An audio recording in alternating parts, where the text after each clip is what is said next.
kenapa dari kemarin kamu nggak pulang katanya. Kamu kemarin bilangnya ngeluhnya udah ngeluh dada katanya. Kenapa kamu pulang?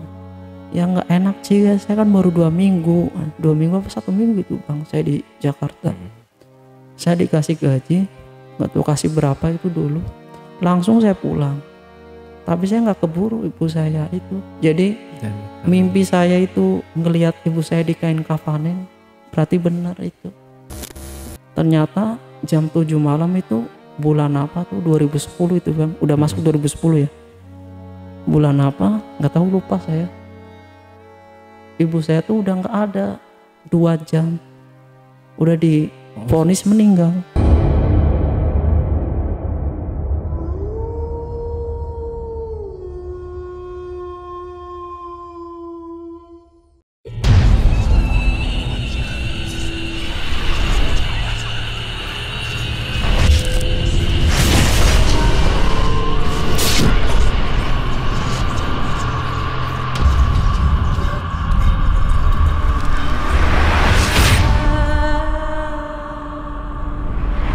Assalamualaikum warahmatullahi wabarakatuh.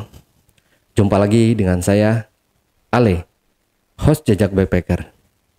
Tentunya dalam obrolan misteri Jejak Backpacker kali ini, kembali saya menghadirkan seorang narasumber yang pernah mengalami kejadian mistis beberapa waktu lalu. Tapi sebelum narasumber menceritakan pengalaman mistis yang pernah dialaminya, jangan lupa untuk selalu support channel YouTube Jejak Backpacker. Subscribe, like, komen, dan share sebanyak-banyaknya video-video YouTube Jejak Backpacker. Tak lupa juga saya ucapkan terima kasih buat penonton dan subscriber dimanapun berada yang sampai hari ini sudah mensupport channel YouTube Jejak Backpacker. Saya doakan semoga teman-teman semua diberikan kesehatan, umur yang panjang, dan rezeki yang melimpah oleh Yang Maha Kuasa. Dan buat kalian yang punya pengalaman menarik yang ingin menceritakan langsung di studio Jejak Backpacker, hubungi admin melalui nomor WhatsApp di 0858 47683 atau di 0852 123 45683. Assalamualaikum Mas Tris. Waalaikumsalam. Kepiye kabare? Alhamdulillah sehat. Sehat ya Mas Tris ya. Jadi Mas Tris ini asalnya dari Pemalang. Iya. Jauh juga ya Mas Tris ya. Tapi udah lama di sini ya. Udah Berapa tahun di Jakarta? dari 2008. Oh 2008. Iya. Wow, udah lama juga ya. Oke, Mas Tris, terima kasih sekali lagi ya buat kehadirannya di studio Jejak Backpacker. Jadi Mas Tris ini keluarganya ya, iya, karena harta warisan atau gimana gitu. Iya. Jadi ada kayak disantet gitu ya. Santet apa nih? Santet ya? Iya bilangnya sih santet ya. Santet ya. Oke. Dan yang kena ibunya sendiri. Wah, gila ya. Oke, nggak sabar nih dengerinnya. Tapi tahan dulu Mas Tris, kita lanjut lagi setelah ini. Tapi sebelum Tris menceritakan pengalamannya lebih lanjut lagi, saksikan setelah OMG yang satu ini.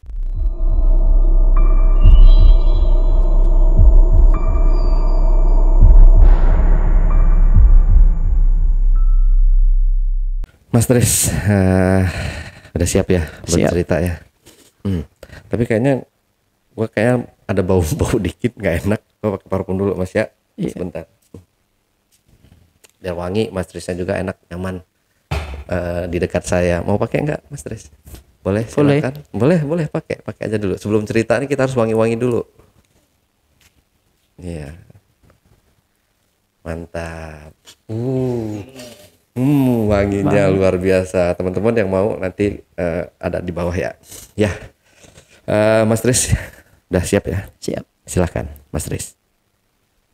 Ya saya perkenalkan, nama saya Tris, asal dari Pemalang, Jawa Tengah. Saya mau menceritakan ibu saya yang kena guna-guna atau santet pada tahun 2008 nyampe 2010. Cukup lama juga ya. Iya. Oke. Pas pertama itu kan gara-gara warisan pertama kakak saya, mbak saya nikah karena Mbaknya ya. iya, yang kedua. Oke.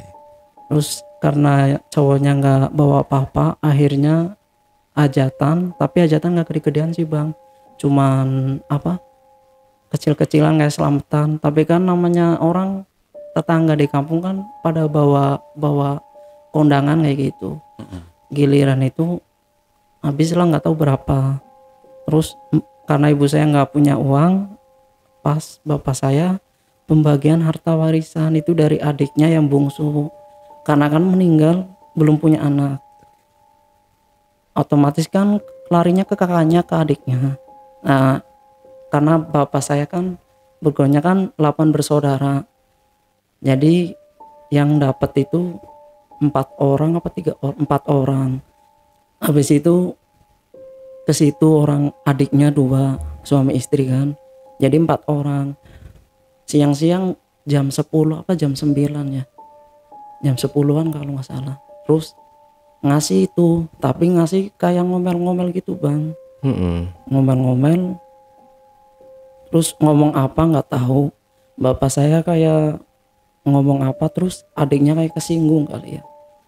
Akhirnya dia bilangnya numpangnya mau kencing, kan sebelah rumah saya kan kebun kosong. Kalau mau kencing kan otomatis ke kamar mandi lah bang, ke belakang, itu mah ke kebun. Terus diikuti nama mbak saya itu yang habis nikah, diikutin, katanya lempar apa ke kamar bapak saya. Karena kan rumah saya kan 3 kamar ya, 3 kamar.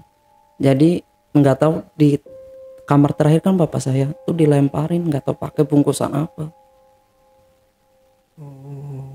Nggak dicek itunya, bungkusannya itu.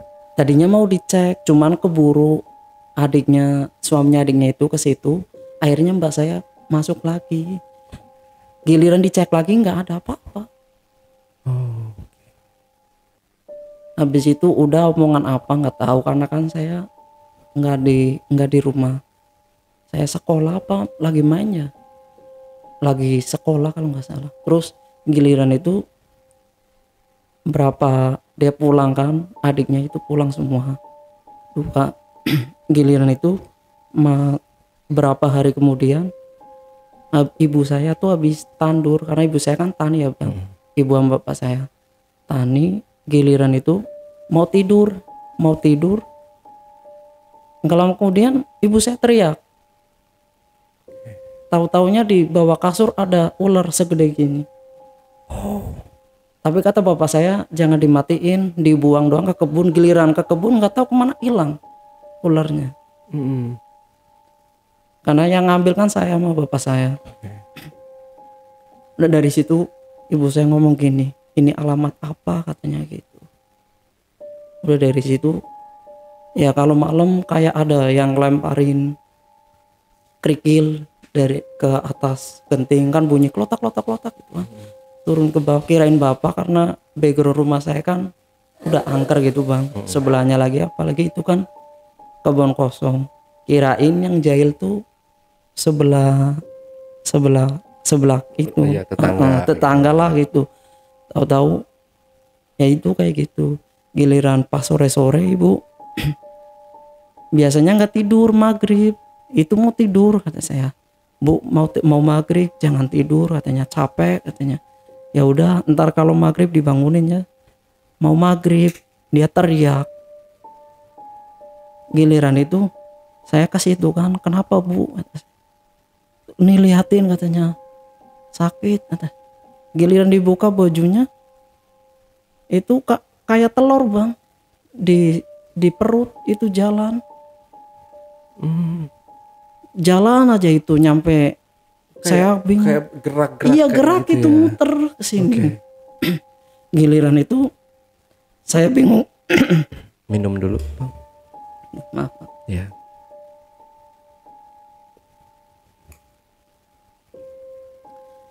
Giliran itu saya ngomong sama bapak saya, Pak ini mah aneh kata saya. Ibu nggak pernah kayak gini, masa perutnya nyampe kayak telur sih itu kata saya. Bapak saya nggak percaya bang, padahal bapak saya tuh mistisnya kuat, kejawennya kuat banget. Keris aja nyampe ada 7 dia. Oh, bokap tuh ya? Iya. Cuman dia nggak percaya. Saya bilang, saya ngomong sama mbak saya, mbak panggilin ustadz saya, guru ngaji saya gitu kan. Giliran itu nggak dipanggil sama dia. Katanya takut katanya. Ya udah saya sama kakak saya yang kesono. Saya ngomong, saya kan ngomongnya om biasa. Om, karena dia kan nggak mau dipanggil ustadz, om tolongin katanya. Kirain ustadz saya juga kirain yang tetangga sebelah, maksudnya dari kebun kosong kan. Kata dia, enggak, ini mah ada orang iseng katanya gitu. Soalnya ini apa, lihat perutnya aja itu kayak itu dikirimin kayak bentuk telur katanya, kayak bentuk telur. Itu adanya di kamar nomor 3 di kepalanya. Bilangnya di kepalanya, tapi masuknya ke badan. Ya, kata guru ngaji saya, ini kalau masuknya ke leher sini, ibu saya udah nggak selamat itu bang. Itu kan mau muntah, nggak bisa.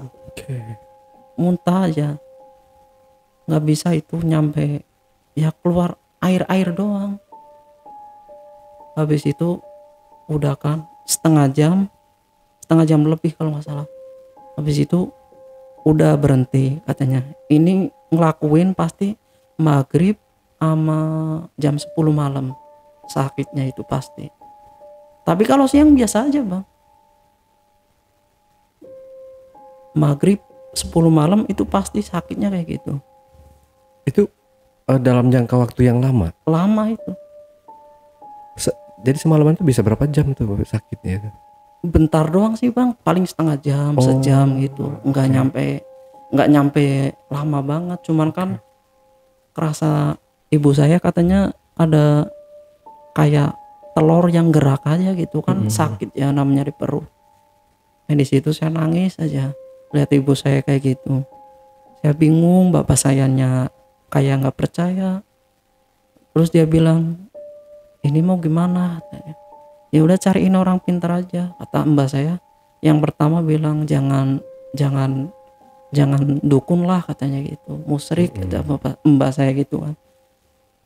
Habis itu mbak saya ngomong, ya udah nyari kan ustadz. Ya sama kayak gitu, diobatin ya bilangnya sama. Cuman pas tahun-tahun pertama itu baru paling 1-2 dukun itu bang.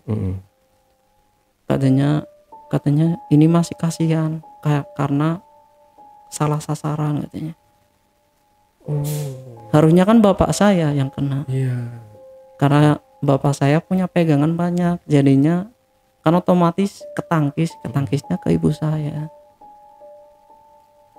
Karena pas itu waktu itu saya kan nggak tidur di rumah, saya tidur di teman saya. Mungkin kalau saya tidur di rumah juga saya kena juga.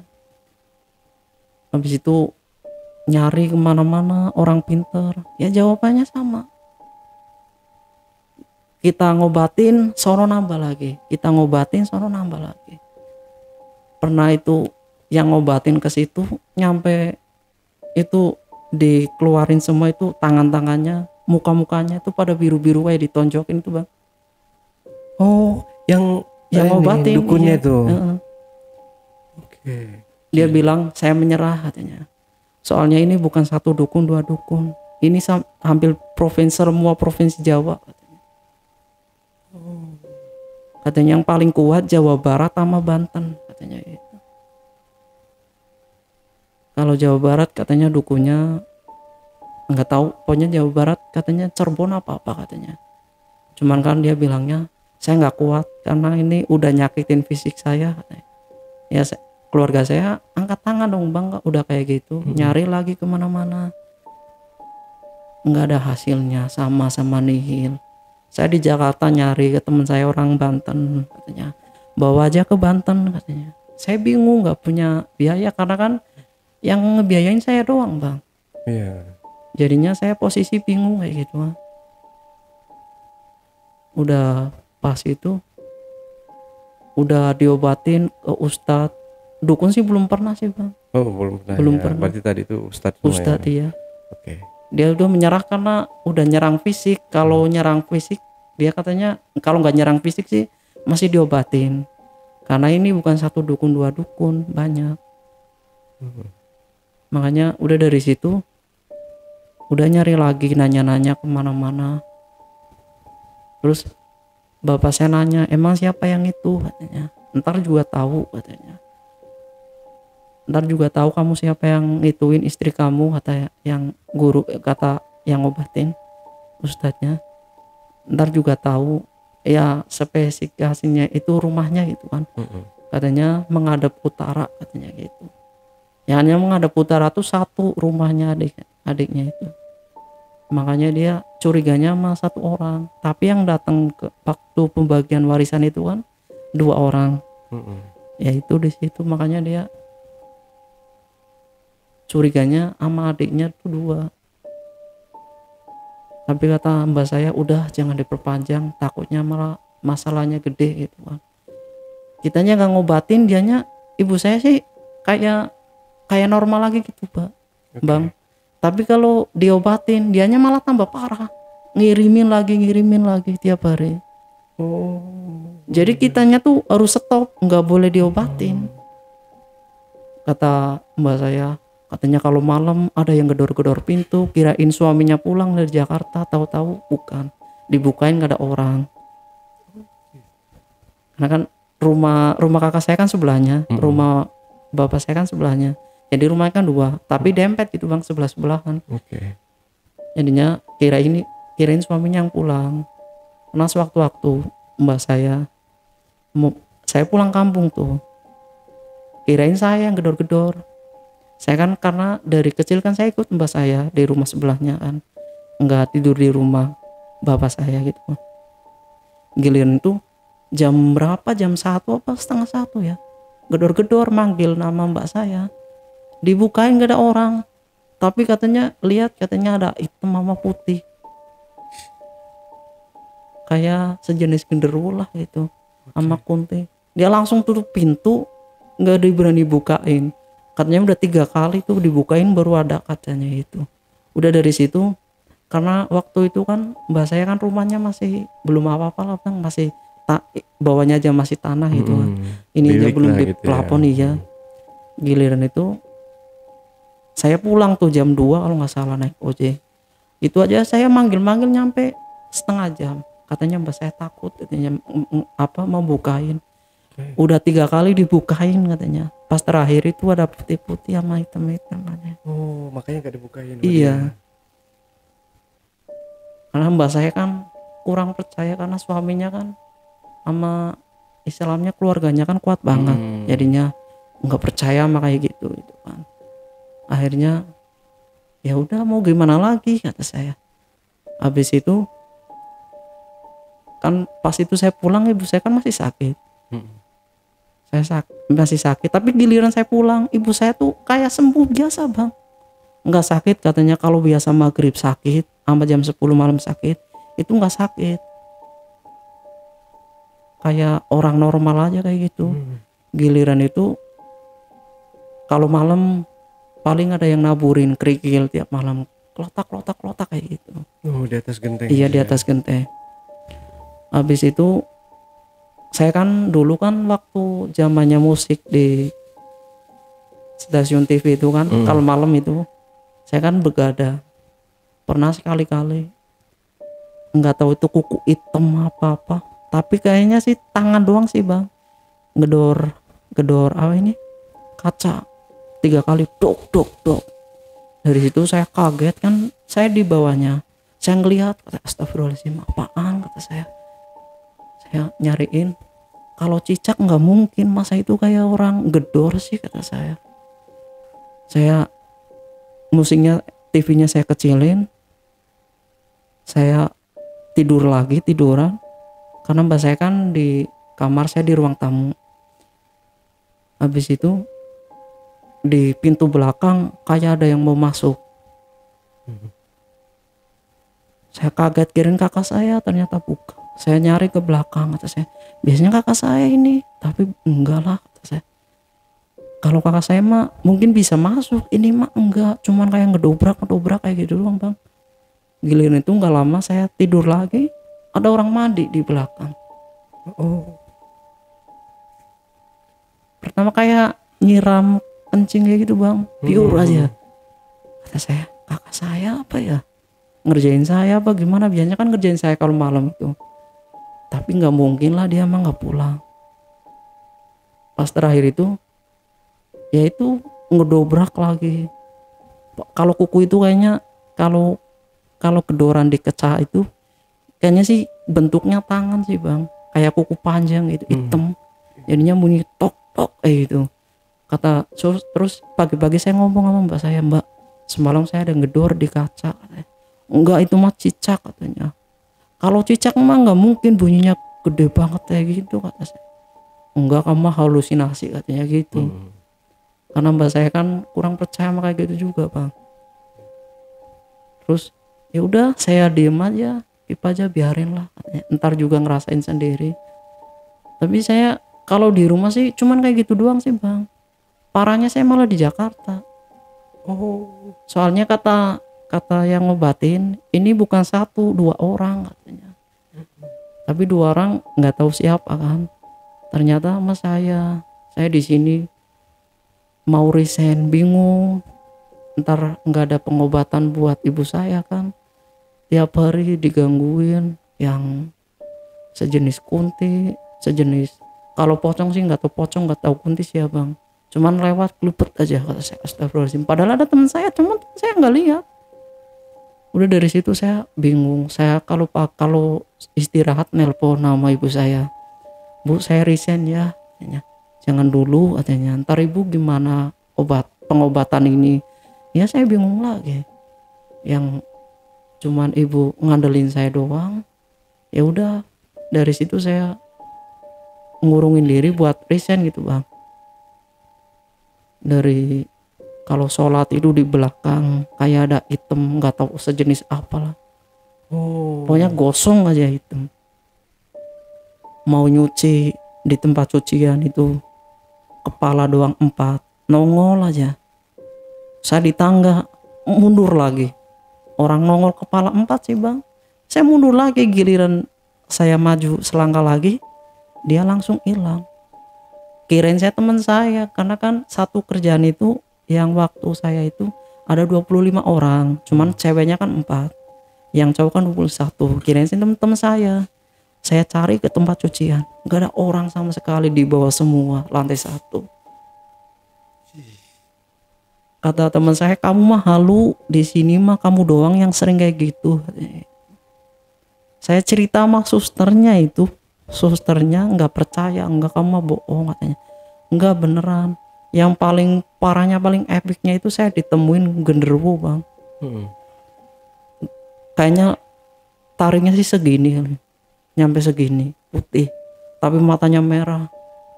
Tadinya itu nggak pada percaya. Giliran itu saya ngomong sama susternya, dia ngomong sama bosnya.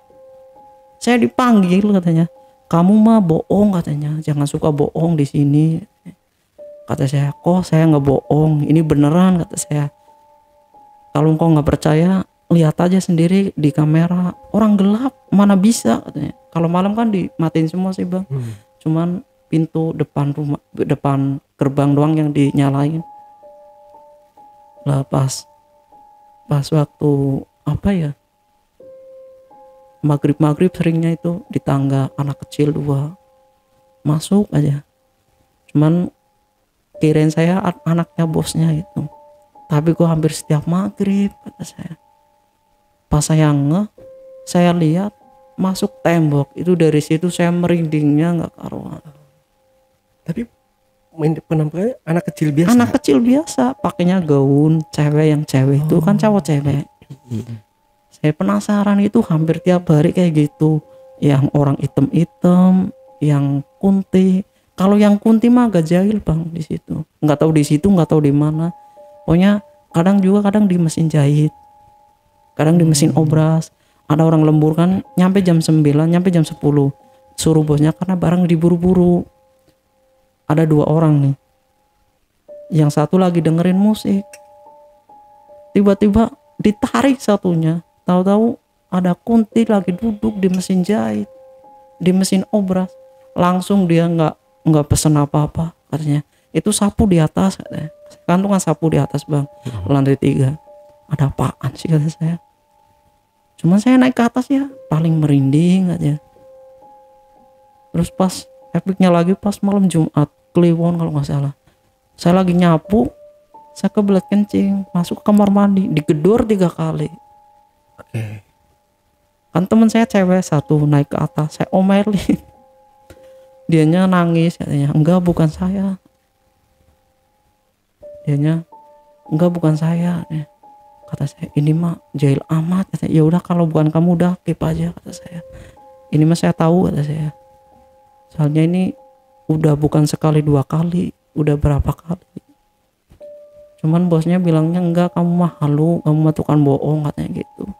Padahal dulu sebelum pindah rumah itu bang, di kamera kerja 4 orang apa 6 orang ya, itu jadi 10 orang. Tapi yang 4 itu warnanya putih semua. Bosnya langsung sakit 3 hari. Padahal dilihat di kamera doang loh, nggak lihat aslinya. Tapi dia masih nggak percaya kayak gitu. Karena saya kan dulu waktu kerja, namanya kerja bulanannya bang, di situ kalau ketahuan kerja main HP, akhirnya setiap itu karyawan anak dalam itu diambilin HP-nya semuanya, dimasukin laci. Terus saya ngomong sama bosnya, Ci, HP saya jangan itu ya, saya buat takut ibu saya ada apa-apa di kampung, soalnya lagi sakit Ci. Kata saya, iya katanya, buat kamu doang. Tapi yang lainnya tetap dimasukin ke laci gitu bang. Oh jadi kalau kerja nggak pegang HP. nggak pegang HP. Iya. Gara-garanya sering ketahuan main HP. Jadinya nggak fokus kerjanya. Pertama dada saya sakit, kayak orang sesak napas gitu loh bang, nggak bisa napas seharian. Ada apaan kata saya ini. Terus saya coba biasa aja lah katanya. Ditelepon katanya ibu nggak apa-apa kok katanya. Pas sore gitu kan. Ternyata jam 7 malam itu bulan apa tuh 2010 itu bang, udah masuk 2010 ya. Bulan apa nggak tahu, lupa saya. Ibu saya tuh udah nggak ada 2 jam, udah divonis meninggal. Oke. Karena kakak saya, mbak saya masih pingsan, kan otomatis nggak ada yang ngabarin saya. Bangun jam 10 dia, jam 10 malam, kan otomatis orang udah banyak ngelayat. Tahu-tahu mbak saya nangis lagi ke situ. Tiba-tiba ibu saya bangun lagi, ada napasnya lagi. Ini kata mbak saya sih kayak semua lubangnya tuh udah ditutupin pakai kapas ya gitu loh bang. Karena udah divonis sih bang. Saya pagi-paginya nelpon kan, saya dadanya sakit ini, di sini ada apaan di rumah, ada ibu kata saya. Dia mbak saya, ya udah kamu pulang aja, ibu makin parah katanya gitu kan. Saya izin bang sama bos saya, Ci, saya pulang ya, ibu makin parah, ya udah kamu pulang aja katanya. Saya pulang, kamu di rumah aja dulu jangan kerja. Saya bingung bang, kalau saya nggak kerja siapa yang itu. Akhirnya saya 2 minggu di rumah itu. Tapi kalau saya pulang, ibu saya tuh normal lagi bang. Ada yang ngomong tetangganya, masih satu RT kan, dia bilang gini, coba kamu puasain 40 hari, kamu kalau malam tidur di telanjang di depan pintu, kata tetangganya. Terus saya ngomong, emang buat apaan mbah, kata saya. Ini soalnya kan ibu kamu kan diituin orang, biasanya tuh lewatnya depan pintu, kamu tahu siapa yang ituin kamu katanya, biar kamu tahu, biar nggak seuzon gitu bang, yang ituin siapa. Tapi saya takut, kata saya, betul kalau bentuknya kayak ya sejenis, saya lihat genderuwo kayak genderuwo aja itu saya mau pingsan apa gimana, keringet dingin udah keluar semua, kata saya. Nggak apa-apa, ibu kamu pengen sembuh nggak, kata saya. Dia cerita, anak saya dulu juga kayak gitu, kata saya. Saya balikin kan, karena anak mbak kan bukan bukan diguna-guna, dia mau korban pesugihan bang. Oh. Jadi beda ya. ituin iya kan beda kan korban pesugihan sama itu. Nah cuman oh ya ibu saya juga mau kena korban pesugihan juga bang. Jadi yang katanya genderuwo itu dari yang punya katanya. Ada yang mau numbalin ibu saya. Cuman udah dibalikin lagi biar nggak ngambil ibu saya gitu kan. Kata adiknya ibu bilang mungkin ini kayaknya sih dari korban pesugihan. Habisnya udah dilepasin, ya ini tinggal guna-gunanya doang. Kalau kata ustadznya sih bilang ibu kamu termasuknya kuat loh. Kalau yang lainnya lama-lamanya seminggu tuh udah nggak ada katanya gitu. Berarti yang tadi yang kata si tetangga itu tadi nggak diturutin ya? Enggak saya turutin, saya takut bang. Dia bilang kamu yang paling berani, dia ngomongnya ke saya, kamu yang paling berani. Emang yang paling berani saya sendiri bang, tidur sendirian aja saya sendiri. Yang lainnya kan tidur bareng sama bapak saya emang enggak sendirian. Makanya dia bilang kamu tidur sendirian berani, masa kamu kayak gitu nggak berani. Ya saya penyesalan sih di situ doang sih bang. Kalau ingat saya pengen nangis aja kayak. Coba aja biar kamu nggak seuzon sama keluarga kamu. Soalnya ini nyangkutnya nama baik katanya. Iya sih katanya. Terus saya 2 minggu ibu saya berangsur baik, udah bisa jalan ke kamar mandi. Tadinya kan udah nggak bisa apa-apa bang, udah apa-apa di kasur gitu kan. Saya berangkat otomatis, kata saya pamitan sama ibu, bu saya berangkat ya. Terus kalau saya di rumah, ibu mau berobat, mau makan pakai apa, kata saya. Bapak nggak kerja, mbak udah ada suaminya yang kerja. Kalau saya ngerepotin mulu saya nggak enak, kata saya gitu. Yang lebih epicnya pas ibu saya lagi parah-parahnya itu, pas kakak saya, mbak saya itu menikah sama suaminya kabur dari rumah, nggak bilang kalau mau ke Jakarta. Kok bisa? Nggak tahu. Padahal itu lagi parah-parahnya bang. Udah dari situ pas kakak ipar saya mau berangkat Jakarta juga, katanya ketemu di bus. Cuman kakak ipar saya yang pertama nggak ngomong katanya. Udah biarin katanya. Itu mah orang udah nggak bener. Hanya udah kayak gitu, udah ketahuan. Iya. Terus kan dia pulang ke Lampung. Pulang ke Lampung ya nggak balik-balik lagi ke Pemalang.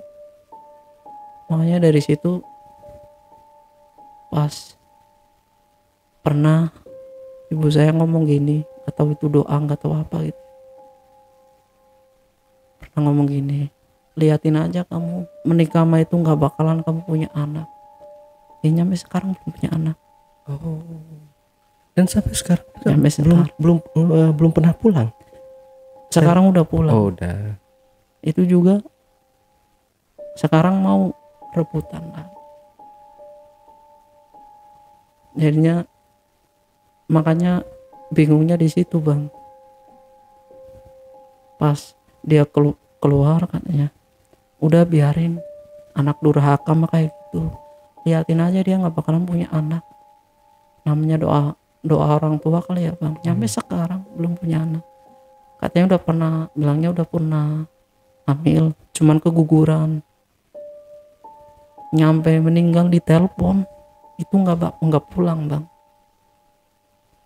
Tunggu, sampai meninggal? Iya. Maksudnya? Ibu saya meninggal itu nggak pulang dia. Innalillahi. Oke. Kayaknya kita lanjut ke si ibu aja kali ya. Iya. Soalnya ini udah meninggal nih, nggak tahu runutan ceritanya nih. Pas meninggal itu kan saya balik lagi ke Jakarta 2 minggu di rumah itu bang ya. Oke. Cuman di rumah ya biasa, kalau ada orang mandi kayak orang nyiram itu, kata saya udah biasa lah, kayak makanan sehari-hari gitu kan.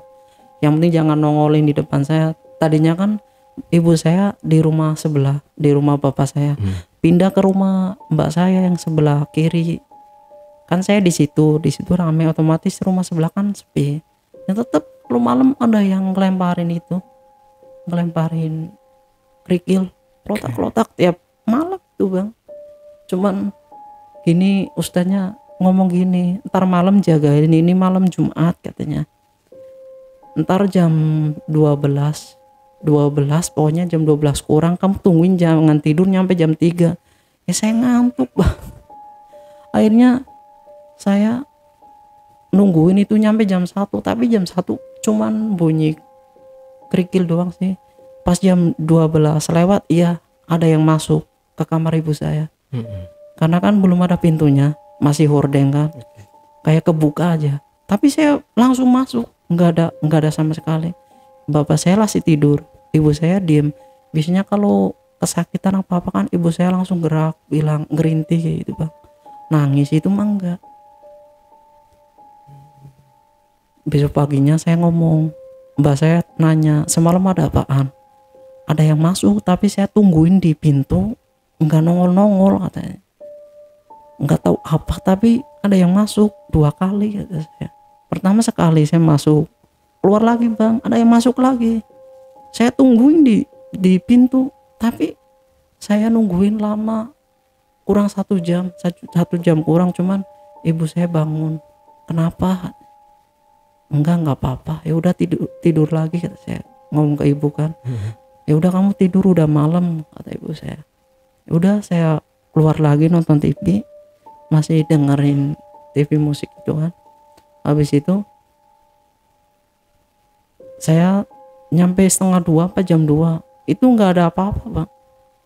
Itu cuman ada yang masuk 2 kali, itu saya samperin nggak ada orang, nggak ada apa-apa sama sekali. Tapi ibu saya juga nggak ngerintih sakit. Biasanya kalau ada yang masuk kayak gitu, ibu saya langsung ngerintih sakit, kayak apa sih, kayak itu telurnya itu di perutnya itu muter aja. Dari situ saya apa ya, saya nanya teman saya yang orang sini katanya, kalau saya punya duit banyak saya bawa ke Banten kata saya. Teman saya kan bilang, bawa ke Banten saya punya kenalan, kalau suruh ke tempat kamu dia nggak mau katanya. Iya ya, saya bingung, nggak punya ongkos. Sebenarnya kalau punya ongkos aja saya bawa bang, cuman kan posisi yang kerja saya doang. Jadinya saya udah biarin aja lah kata saya. Teman-temannya pada ngomong, ibunya gimana, ya masih kayak gitu. Saya berangkat lagi, baru nyampe Jakarta, karena saya kan udah bisa ke kamar mandi, udah bisa bang, jalannya tuh udah mending bisa rembetan gitu bang. Saya berangkat ke Jakarta, sore-sore ditelepon lagi, udah nyampe sini jam 3 apa jam 4 ya, habis maghrib ya ditelepon, ibu parah lagi katanya. Astagfirullah kata saya, baru nyampe Jakarta udah ditelepon kayak gitu. Mbak saya aja nyampe kebingungan. Dia, kalau kamu di rumah pasti ibu nggak sakit, tapi kalau kamu berangkat pasti langsung sakit. Kata saya juga aneh mbak, kata saya di sini juga digangguin, ibu di rumah juga kayak gitu. Kalau saya nggak kerja, siapa yang ngobatin kata saya. Ya walaupun gaji saya kecil sih bang, cuman kan namanya zaman dulu masih 2008 2010, ya 1 juta mah gede lah kalau kata saya. Udah dari situ saya bengong aja. Cuman teman yang orang Banten, udah nemu pengobatan yang benar belum kata saya. Yang ngobatin pada kewalahan semua, ada yang mukanya pada biru-biru. Ya udah dihituin aja, dibawa ke Banten. Saya nggak punya ongkos kata saya, buat makan aja susah kata saya gitu bang. Iya ya, saya bingung. Saya kalau suruh ke Banten, kalau suruh ke kampung kamu otomatis juga harus ada ongkos. Iya makanya itu kata saya. Terus saya di Jakarta seminggu apa 2 minggu ditelepon, tapi pas hari itu dada saya sakit lagi bang. Yang pertama kan mati suri itu kan, jadi 3 minggu apa 1 bulan itu kan, dada saya sakit itu seharian. Kata saya ada apaan, kata saya, ini dada kok sakit ya, sesek. mau ngomong tuh susah bang, jadi kayak harus ngomong tuh nahan kayak gitu kan. Giliran itu perasaan gelisah, ada apaan kata saya. Terus malamnya saya tidur, saya lihat ibu saya, mimpinya saya gitu bang, di kain kafanin, tapi saya nggak bisa mau meluk, nggak bisa. Pagi-paginya jam 8 saya ditelepon, karena saya kan kalau telepon kan harus ke kamar mandi. Saya ke kamar mandi, saya dikabarin ibu udah nggak ada, kamu pulang cepetan ya. Saya pulang langsung izin sama bos, diizinin pulang langsung. Saya pulang ke Grogol, ke terminal Grogol dulu kan masih ada. Saya naik sampai nyampe, saya nggak lihat ibu saya dikuburin. Terus kan Ustadz saya nelpon, kalau nungguin kamu nggak keburu gimana. Dia ngomongin saya dulu gitu bang, saya diceramain dulu kan. Kalau mayat kelamaan itu nggak baik, karena sebenarnya itu baru jam 7 pagi, setengah 7 sih bang meninggalnya. Setengah 7 meninggal ibu saya. Pas mbak saya teriak-teriak ke luar, setengah 7 itu nggak ada orang sama sekali. Mbak saya sendirian kan, udah nangis-nangis mau pingsan tapi nggak ada yang nolongin gitu kan. Akhirnya pas sebelahnya kan jualan tempe keliling, dia baru pulang. Mbak saya nangis, langsung masuk, ada apaan katanya, ibu udah nggak ada. Langsung dia lari ke tetangganya, dipanggilin semua, langsung pada datang. Langsung nelpon saya jam 8 kurang itu bang, baru, karena mbak saya kan ngomong kayak gitu sama tetangganya, langsung pingsan mbak saya. Jadi yang nelpon juga bukan mbak saya, saudara saya. Pulang cepetan katanya. Tadinya nggak diomongin udah meninggal. Enggak, katanya takut ada apa-apa gitu kan. Terus saya ngomong, ada apaan ini kok pada nangis, kata saya gitu kan. Dia bilang, ibu udah meninggal katanya, udah kamu pulang cepetan. Saya dari kamar mandi langsung ngomong ke lantai 2 ke bosnya, Cik saya mau pulang, ibu saya udah nggak ada. Kapan? Barusan katanya. Kenapa dari kemarin kamu nggak pulang katanya? Kamu kemarin bilangnya ngeluhnya udah ngeluh dada katanya. Kenapa kamu pulang? Ya nggak enak sih, saya kan baru 2 minggu apa 1 minggu itu bang saya di Jakarta. Saya dikasih gaji, nggak tahu kasih berapa itu dulu, langsung saya pulang. Tapi saya nggak keburu ibu saya itu. Jadi mimpi saya itu ngelihat ibu saya di kain kafanin, berarti benar itu. Saya nggak keburu lihat ibu saya dimakamin, karena saya udah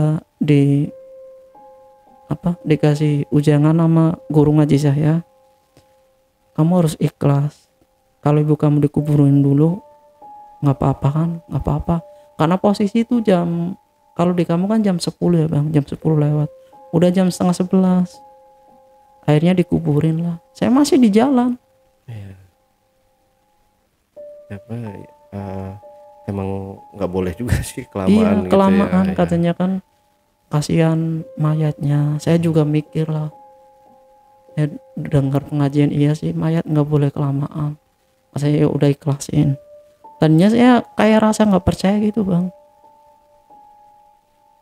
Giliran nyampe rumah, saya lihat kan, kalau di rumah kan, kalau di Jawa kan pakainya kan kain yang buat selimut itu ya bang ya, jarit itu yang lebar-lebar, pada dijemurin banyak banget. Saya langsung nyari ke kamar, ya emang udah nggak ada. So dari situ saya ngomong sama kakak saya, Mbak ini bener nggak katanya. Mana ibu, kata saya masih nggak percaya bang. Mana ibu? Enggak beneran, ibu udah nggak ada katanya. Kamu yang sabar, nggak percaya saya mah katanya. Saya nyampe lari ke rumah sebelah, ke rumah bapak saya, ke rumah kakak saya, ya nggak ada, emang udah nggak ada. Saya di situ belum bisa nerima ya, iya, kayaknya.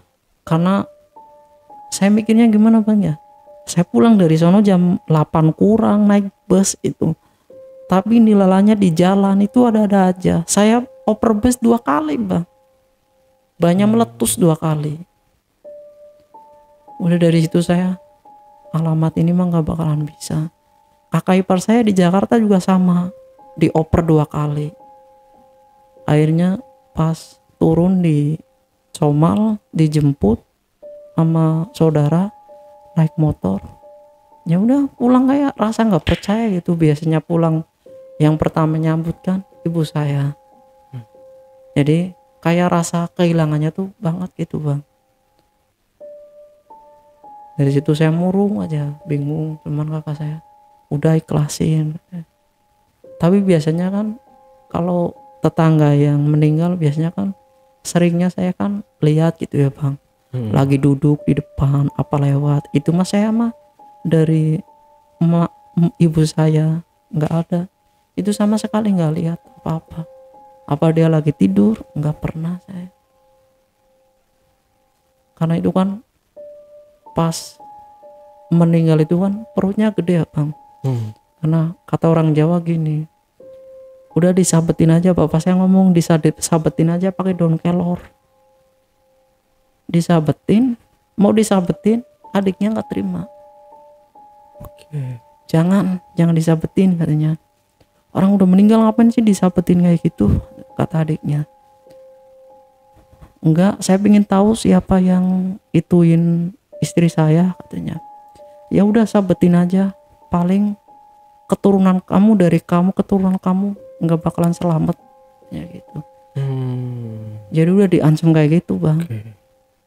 Karena mbak saya kan kesel ya, ada orang lagi berkabung di belakang berantem, akhirnya daun kelornya itu diambil sama mbak saya, dilemparin ke, karena depannya kan ada selokan kecil kayak kali kecil ya Bang, dilemparin, cuman kan airnya dikit, itu dilemparin ke situ. Pas saya pulangnya emang ngasih ya daun kelornya, cuman nggak jadi disabetin karena mbak saya udah ketanggung malu, ada duka, malah berantem kayak gitu Bang.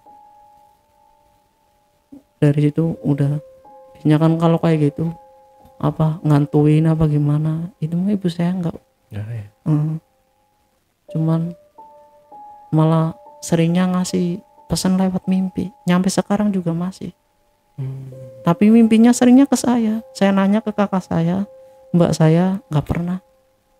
Pesan dalam mimpinya seringnya apa? Ya kayak ngobrol, tapi ntar tahun apa kayak gitu Bang, kejadian gitu, ngomong gitu, ntar kamu kayak gini kata, kayak ntar keluarga ini pasti ada yang berantem. Iya kejadian Bang, ibu saya ngomong kayak saya cerita gitu sama abang kayak gini, tapi bener kan. Karena dulu kan rumah masih depannya kayak ada gubuk kayak gitu ya Bang, jadi balai gitu balai kayak gitu kan. Orang-orang kalau masuk ke rumah saya itu pada takut ya. Mungkin dari bekas itunya kali ya. Dari tanaman itu kan, nyampe sekarang juga belum dibuang, nggak keambil itu, katanya sih di kamar nomor 3. kelornya itu Bukan, kayak kirimannya itu loh. oh kirimannya. Katanya sih sejenis telur, tapi nggak, kata ustaznya sih jenis telur, tapi yang ngobatin semuanya iya ngomongnya sejenis telur. Mau coba aja di itu, cuman kan kalau digali juga nggak bakalan ketemu karena itu kan gaib kan. Iya, makanya digali kayak apa, kalau nggak ada orang pintar nggak bakalan bisa.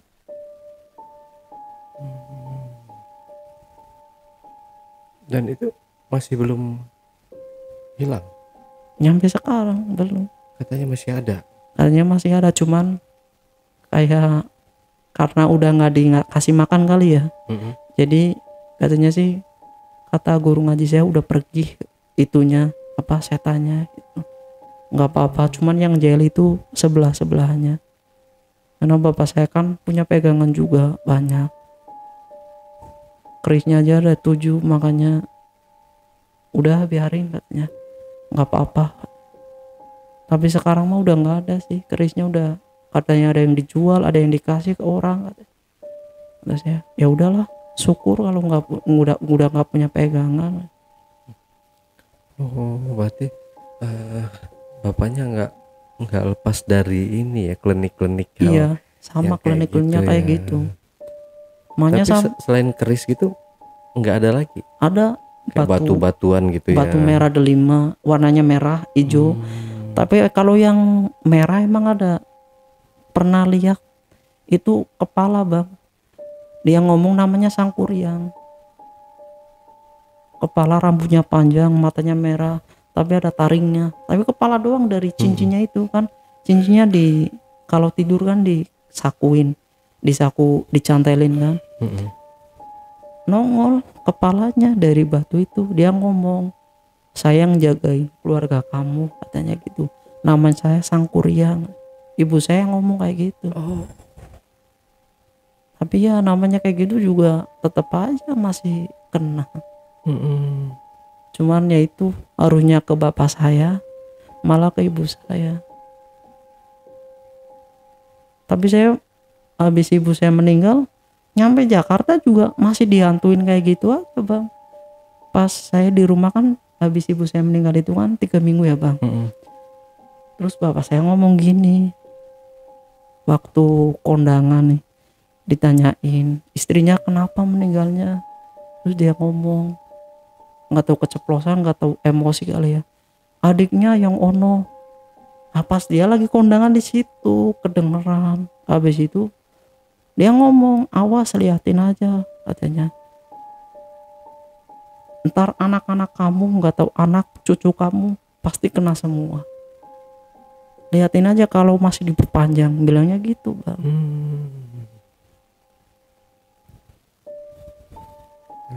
Makanya dari situ saya masih dihantuin aja. Cuman ibu saya masih dari lewat mimpi ituin. Karena kan saya kerja, dia bilang jangan suka ngelamun. Soalnya di sini juga banyak, ada itunya juga. Saya di situ ngomong tuh nggak ada yang percaya, ada yang percaya bang. Yang kayak dia bilang, kamu panggil saya ibu aja, karena ibu kamu udah nggak ada, kamu anak angkat saya gitu. Emang dia orangnya baik banget bang, cuman suaminya kan pinter. Katanya, ini di sini ada pocong 3, terus ada tangan segini doang, tapi warnanya hitam. Giliran itu apa ya, di tangga ya emang ada cowok cewek anak-anak. Yang sering saya lihat itu bang, ada genderuwonya juga, tapi nggak tahu penunggu sini, nggak tahu apa katanya. Emang ada katanya. Kamu sering lihat ya? Iya, tapi nggak ada percaya bu di sini. Percuma ngomong sama anak-anak sini, padahal di sini yang kerja itu pakainya klinik semua, cuman kamu doang yang nggak pakai apa-apa. Dia bilang gitu. Tapi kamu yang diganggu karena yang lain kan pakai, jadinya kamu yang itu yang diganggu mulu. Yang paling nakutinnya itu genderuwo doang sih bang.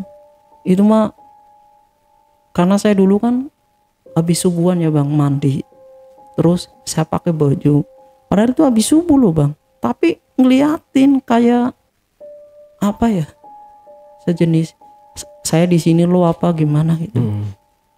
Kayak dia pertama badannya panas, saya panas dingin kata saya. Habis itu merinding semua dari ujung kaki nyampe ke ujung kepala. Kata saya, ada apaan?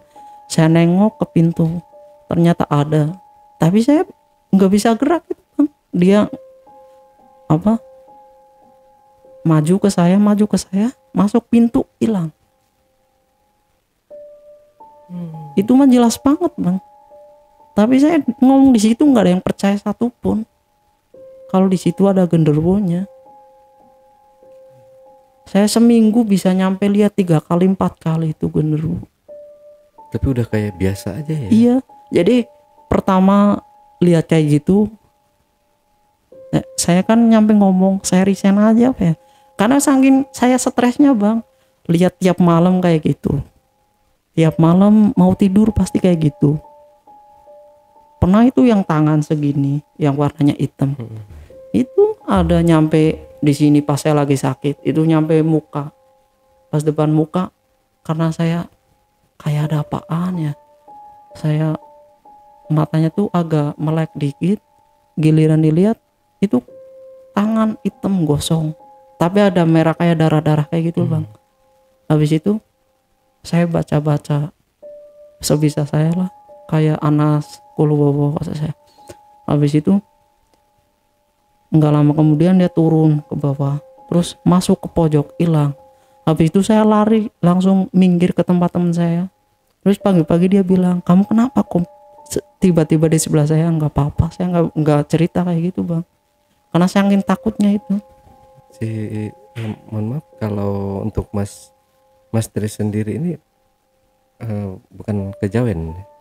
Kalau saya sih kejawen, cuman kalau saya mah nggak dipakai sih saya. Cuman bapak saya mah pakai. Cuman kalau ya kan, kalau kejawen kan Sabtu nggak boleh pergi-pergi, Selasa nggak boleh pergi-pergi kan. Saya mah berangkat aja bang. Selasa Sabtu saya juga pernah, alhamdulillah nggak apa-apa. Cuma dia bilang gini, kalau kamu nggak pakai nggak apa-apa katanya gitu. Oh gitu. Jadi kalau di keluarga yang benar-benar yang nggak kejawen cuma si mbaknya aja yang lebih sekarang sih semuanya sih udah nggak pakai, udah nggak kejawen ya, udah nggak jalan katanya. Ya udah 2023 lah, mau ngapain pakai kayak gitu. Kalau dulu kan setiap malam Jumat kan ada sajian gitu bang, bubur merah, bubur putih, ada kopi hitam, kopi putih sama wedang, sama ini air putih, terus teh kan. Pernah itu pas sekali-kali itu kan, pas ibu meninggal itu kan masih dikasih kayak gitu kan. Saya masuk ke rumah kan, itu di kamar saya ada bubur merah, bubur putih, itu sendoknya gerak bang, kayak ada makan kluning kayak gitu kan. Saya nengok karena kan belum pakai pintu ya. Saya buka hordengnya, sendoknya jatuh kelenting kayak gitu. Habis itu saya ngomong sama bapak saya, udah nggak usah pakai sajen-sajenan kata saya. Bukannya rumah makin aman, malah makin angker kata saya itu. Karena kan rumah juga itu udah angker, ngapain dipakai kayak gitu kata saya gituin. Jadi bukannya itu malah ngundang kayak gitu loh bang. Iya. Cuman kan namanya orang kejawen gimana sih. Cuman udah dari situ ibu saya meninggal, nyampe sekarang udah nggak pakai. Karena itu tadi, kalau kita ada batu cincin misalkan keris atau patung di rumah, itu kan kalau menurutnya agama Islam ya, iya, itu kan memang mengundang jin atau setan untuk mendiami si benda itu. Iya benar. Makanya kalau ini sebenarnya boneka pun ya, Iya bonekanya sama. Boneka pun sebenarnya nggak boleh gitu. Tapi namanya ini ya, kita punya anak kecil kadang-kadang pengen boneka, bener. Kita beliin aja gitu. Tapi mudah-mudahan kalau boneka sih ya enggak. Kalau yang nggak serem kayaknya sih enggak sih bang. Ya tapi kalau boneka yang menyerupai kayak gitu mungkin ya. Iya. Oke, makanya dilarang itu tadi ya, kita sebagai umat muslim ada kayak benda-benda ya, klinik lah, itu termasuk klinik kan, kayak batu cincin, keris, patung gitu. Karena rumah saya itu kan di belakang kan sumur ya bang, dulu pakai sumur, itu sumurnya tuh pas di pintu, sebenarnya tuh nggak boleh. Makanya itu dulu nenek saya waktu masih hidup, kalau lihat sejenisnya kayak gitu, setan-setan masuknya ke sumur. Makanya tuh kalau keluar dari sumur, dia bilang, kak dulu kan kecilnya saya tidurnya sama nenek saya, katanya kamu pengen lihat, kalau kamu pengen lihat ntar liatin sumur, pasti ada yang keluar. Iya bener, ada yang keluar dari sumur itu. Makhluk. Iya makhluk, warnanya hitam, jalan aja dari sumur. Itu mah rumah kayak pasar bang. Pasar setan. Iya. pernah sekali saya, bukan sekali sih, berapa kali. Cuman kan yang paling serem itu pas malam Jumat Kliwon. Ibu sama bapak saya tuh pergi, dia pengajian. Saya tadinya mau ikut, nggak diajak, udah kemalaman saya pulangnya. Saya habis main kan, saya pulang jam 9, nggak ada orang, kata saya. Ya udah, saya di kamar aja sendirian. Pertama ada yang gedor di rumah, duk duk duk. Itu mah sering kalau yang gedor pintu kaca sering banget. Terus nggak lama kemudian saya keluarkan, kirain ibu saya, ternyata bukan, nggak ada sama sekali, nggak ada orang. Giliran itu saya masuk lagi, nggak lama kemudian kayak ada orang bicara bising-bising kayak gitu bang. Karena kan pakai hordeng kan masih kelihatan ya bang di bawahnya.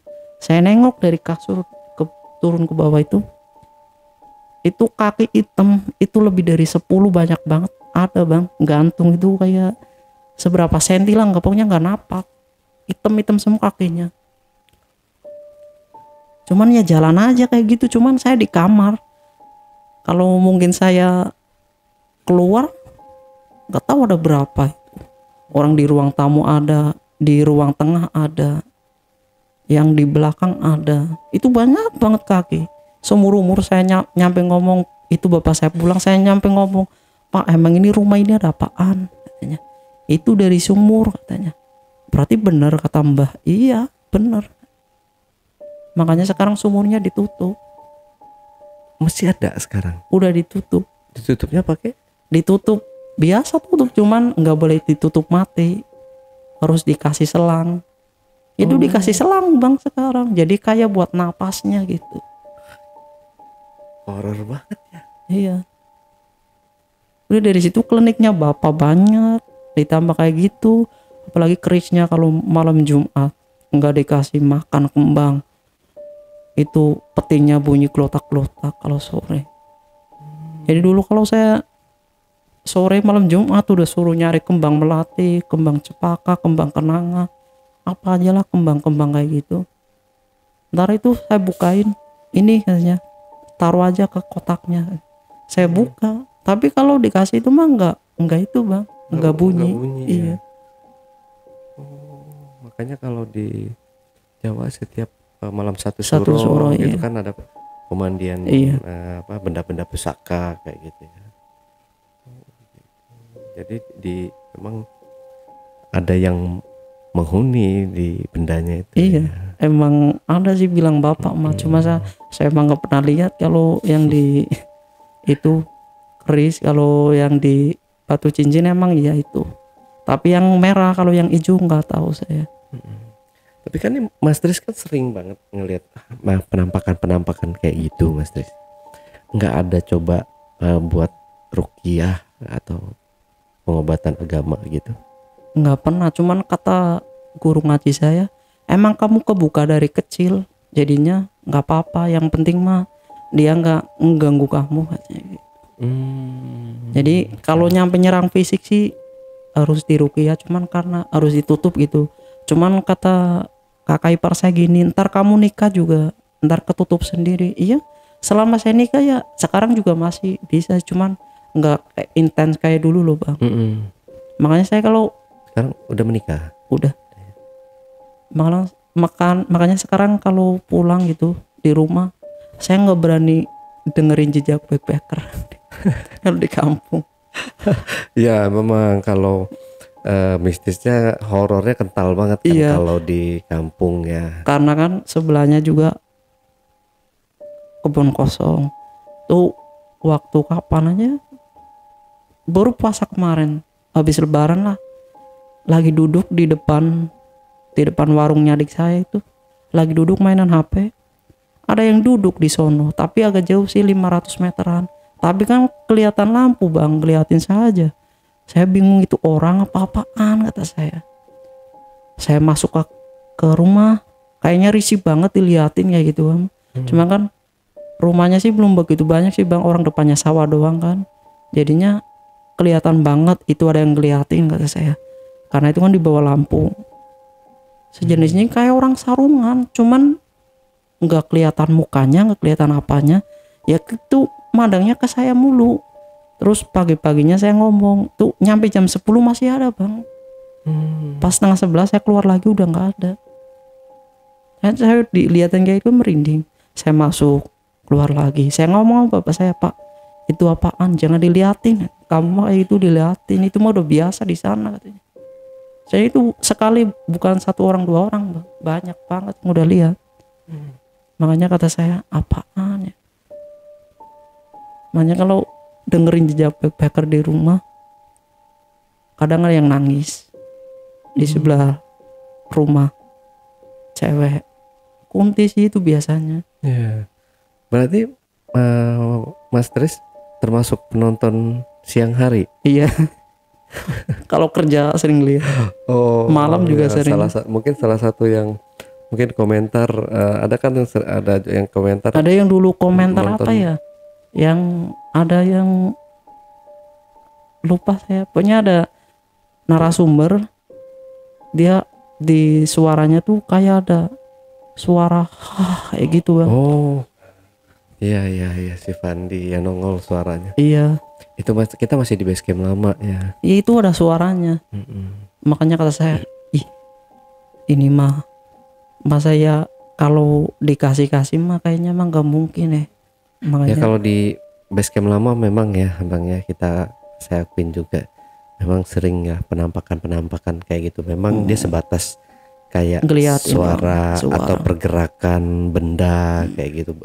Kadang benda geser sendiri gitu. Itu sering banget. Tapi mudah-mudahan di base camp yang baru nggak ada. Kita tinggal semua di sana. Dan kirain masih yang dulu. Enggak, ini baru. Ini baru berapa narasumber nih ya yang di sini, berdua ya? Tiga ya? Baru tiga. Kita baru banget. Ini belum selamatan sih. Mudah-mudahan bulan depan lah kita udah bisa selamatan gitu. Wah, seru juga bang ya. Pengalaman mistisnya. Jadi dari ibu juga yang berakhir ya, balik lagi ke keimanan kita masing-masing, bang Mas Tris ya. Jadi mungkin ibu meninggal karena sudah takdir. Iya. Tapi dibalik itu semua mungkin ada sesuatu hal yang ikut menyertainya gitu. Oh iya. Ini dulu itu pernah ngomongnya, ibu saya sih bilangnya sakit biasa bang. Nyampe dioperasi. Tapi giliran dioperasi nggak ada apa-apanya loh. Saya nanyain sama mbak saya mana operasinya, katanya ditanyain dokternya nggak ada apa-apanya, emang itu bukan sakit medis. Nyampe habis 3,5 bang, katanya apa ada usus buntu lah apalah itu, kan perutnya gede. Jadi kalau diambil otomatis apa kayak nggak ada sama sekali, cuman bayar doang kata saya. Itu mah ditipu, giliran udah berapa minggu iya bener ternyata bohong, ditipu. Saya udah capek-capek minjem duit ke sana kemari, malah ditipu orang. Udah lagi kena sengsara kayak Tipu gini. sama dokter atau apa? Kayak klinik apa ya gitu. Kenapa? Kalau operasi itu kan mestinya dokter ya. Memang Iya. Kemungkinan ya kalau udah ada pernah apa namanya OB saya juga yang di kantor, beliau tuh udah 50 tahun 55 tahun itu meninggal karena kayak gitu juga ya, perutnya membesar. Tapi setelah dicek sih itu ada kayak miom. Iya. Mungkin medisnya kayak gitu, miom. Ada kemungkinan besar kalau memang dicek ke dokter bisa aja kejadiannya kayak gitu. Itu tapi mah ya itu balik lagi ya, itu kan udah kayak ada telur apa namanya bergerak orang serem banget. Di rongsen di itu bang, nggak ada sama sekali, cuman kayak cairan biasa gitu, kayak air. Makanya aneh katanya, ini mah bukan penyakit medis. Iya. Oke bang, ada lagi yang mau ditambahkan bang dari pengalaman ini? Tapi tetap ya saya mewakili tim Jejak Backpacker mendoakan semoga ibu dari Mas Tris ini udah tenang di sana, ditempatkan di surga juga. Mas Tris ya. Kita sama-sama kirim Al-Fatihah juga teman-teman ya. Ya Mas Tris ya, kita Al-Fatihah dulu kali Mas Tris ya buat kirim doa ke ibunya.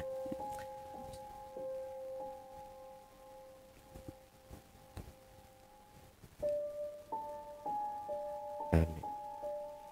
Oke, ya. Nah, tapi sekarang istri baru satu. Anak ya. Anak satu. Anak satu ya, istri ya cukup satu lah ya bang ya.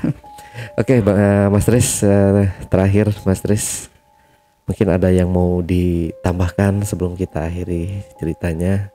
Sangat menyentuh sih ceritanya ini ya. Mungkin... Kalau sama istri sih ada sih, cuman nggak usah lah. Sama istri juga sama kayak gitu, kayak gituin. Oh, kayak gitu juga. Iya. Oke, tapi nanti mungkin kalau seru nih ya, yang video ini banyak yang request, nanti mungkin kita undang lagi Mas Tris, bisa ya? Bisa. Buat ceritain. Oh, istrinya juga mengalami disantet juga. Makanya sampai sekarang kan rumah tangga udah retak. Aduh, oke, maaf Nggak apa-apa. Mas Tris. Saya jadi membuka luka Nggak nih apa-apa. jadinya. Ya, oke ya teman-teman ya. Jadi kalau teman-teman nanti mau Mas Tris kita undang lagi, bakal kita undang lagi ya, Mas Tris. Oke, nah Mas Tris terima kasih. Oh ya teman-teman jangan lupa ya, kita ada giveaway nih ya. Jadi tolong teman-teman nanti yang nonton sampai di akhir cerita ini, teman-teman ceritakan dengan lengkap, nggak perlu lengkap banget ya. Ceritakan kesimpulan dari isi cerita yang dibawakan oleh Mas Tris ini. 2 orang pemenang akan saya kirim ini nih, parfum dari Summit Mist ID. Jadi dia parfumnya ini bagus nih Mas, buat kita yang berkegiatan outdoor. Iya. Saya naik gunung, Wangi gym, banget apa gitu. Nah di sini teman-teman bisa kepoin Instagramnya nanti di @summitmist.id. Ini ada 3 varian aroma dari Karten, Semeru, dan Rinjani. Wanginya enak-enak semua, top banget ya. Tolong teman-teman komentar, nanti akan saya kirim buat 2 orang pemenang, 1 parfum dan 1 kaos Summit Mist ID. Oke, Mas Tris, terima kasih buat waktunya. Kita tunggu lagi kedatangannya di studio Jejak Backpacker. Iya. Oke, Backpacker, itulah tadi obrolan misteri Jejak Backpacker bersama narasumber kita, Mas Tris. Jangan lupa untuk selalu support channel YouTube Jejak Backpacker. Subscribe, like, komen, dan share sebanyak-banyaknya video-video YouTube Jejak Backpacker. Dan buat teman-teman yang punya pengalaman menarik yang ingin menceritakannya langsung di studio Jejak Backpacker, hubungi admin melalui nomor WhatsApp di 0852 1234 5683 atau ke 0858 47683. Wassalamualaikum warahmatullahi wabarakatuh. Oke, Mas Tris, terima kasih. Sekali lagi, mau coba parfumnya lagi boleh Mas Tris? Tadi yang mana? Yang ini. Yang itu tadi, cobain aja. Saya mau Rinjani lagi nih. Rinjani ini cewek ya. Ini yang Karten. Oke ya, kita sambil pakai, kita sampai jumpa. Enak ya, Mas Tris ya. Iya.